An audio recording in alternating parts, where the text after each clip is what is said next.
Hi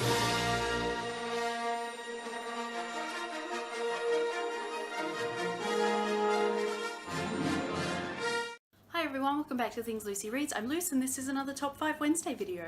Top 5 Wednesday was created by Lainey from Ginger Reads Lainey, and I will link the Goodreads group for Top 5 Wednesday down below. This week's topic is favourite FF couples. So any couple in a book that is two girls. FF couples are distinct from lesbian couples because they may not be lesbians. You know, one may be bisexual or pansexual or polysexual. Unlike last week's topic, these ones are not in any kind of like order. And actually, I'm going to be honest, I had a really hard time finding 5 couples that were canon and also in books for this prompt. I apparently don't read very many FF books, which is terrible of me. I'm letting my team down. The first couple I'm going to talk about are Talia and Rue from Beauty and Cruelty by Meredith Katz. This is like a retelling of a bunch of different fairy tales combined, but it's also like a reimagining of fairy tales in general, and it's less about each separate fairy tale as it is about the archetypes of each fairy tale all living in the same world. So we have Talia, who is both Sleeping Beauty and Beauty from Beauty and the Beast, and then there is Rue, who is like the quintessential evil queen, so not only the one from Snow White but also Maleficent and also the Enchantress from Beauty and the Beast, and etc, etc.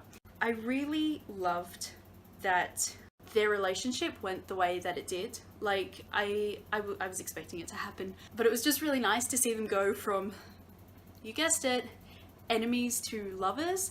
I would love to talk more about the relationship, but honestly it's been so long that I can't remember anything more specific. Other than that, I loved it, so definitely pick this one up and find out for yourself.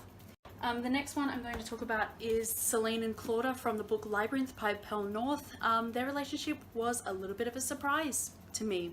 Like, it was shelved on Goodreads as a queer book, but I did not expect it to be Celine and Claudia. Anyway, I really loved their relationship as well, and how supportive they were of each other. Yeah, definitely recommend this one as well. The world of this trilogy is extremely interesting, and the way that the author, I say this all the time, but the way that the author handles religion and the separate religions was amazing. The next book that I am going to mention, and the couple in it, is Jack and Alexis from Down Among the Sticks and Bones by Sean Maguire. I'm sad about this couple because they didn't really get a happy ending, and I don't usually like tragic queer books, but the thing about this series is that Sean Maguire doesn't inflict pain on her queer characters for the sake of the straight ones, so that's what sets it apart. So yeah, and I really enjoy just all the little quirks of their relationship, and I really wish that they'd had more time and a better story, because I love them a lot. The next couple that I'm going to talk about is Kate Kane and Maggie Sawyer from the Batman New 52 series, specifically volumes 1 to 4. When the new writers took over, because the old ones quit because DC wouldn't let Kate and Maggie get married, everything kind of went to shit and they ruined it. So yeah, it was a whole thing. But for the first 4 volumes, I really enjoyed that Maggie and Kate had a very solid, like, understanding relationship, and there couldn't be a lot of communication because obviously Kate couldn't tell Maggie that she's Batwoman, but other than that they did communicate quite a lot, and I really enjoyed that they were very sensible with their relationship. Like, it felt and read like an adult relationship, and then the new writers took over and all of a sudden there was like adolescent drama, but Maggie's in her 30s and Kate is at least 29, and I don't know. But while it was an adult relationship, I really enjoyed it, and also it was very important to me to be reading about a lesbian superhero for the first time, carrying on from last week and seeing myself in places I never thought I would. And then the last couple that I'm going to talk about is, I'll be honest, probably my favourite out of this. I said they weren't in order, but this one is my favourite, and it is Aly and Lisa from Sunstone.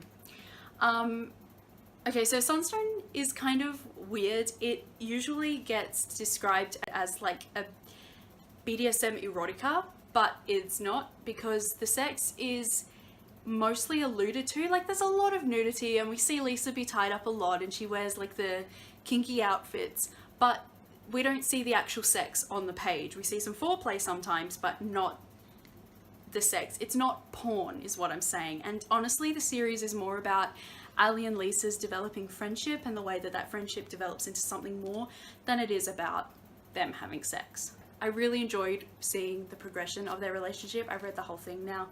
And there was some drama in here, and some of it had me rolling my eyes a little bit, but it wasn't overdone. Also, their relationship is likewise very supporting. In most cases, they communicate very well, but they hang out together a lot and they genuinely enjoy each other's company, which is a fantastic basis for a relationship, and I just really, really enjoy it. And if you can handle reading about this, I definitely recommend picking this series up because it was amazing, and I think there's going to be a bunch of spin-offs and I can't wait for those either. Okay, so that's all I have for you for this video. As always, if you've read any of these, feel free to drop me a comment and let me know what you thought. Tell me who your top 5 FF couples are, or even just your favourite one. And yeah, I will see you in my next video. Bye everyone.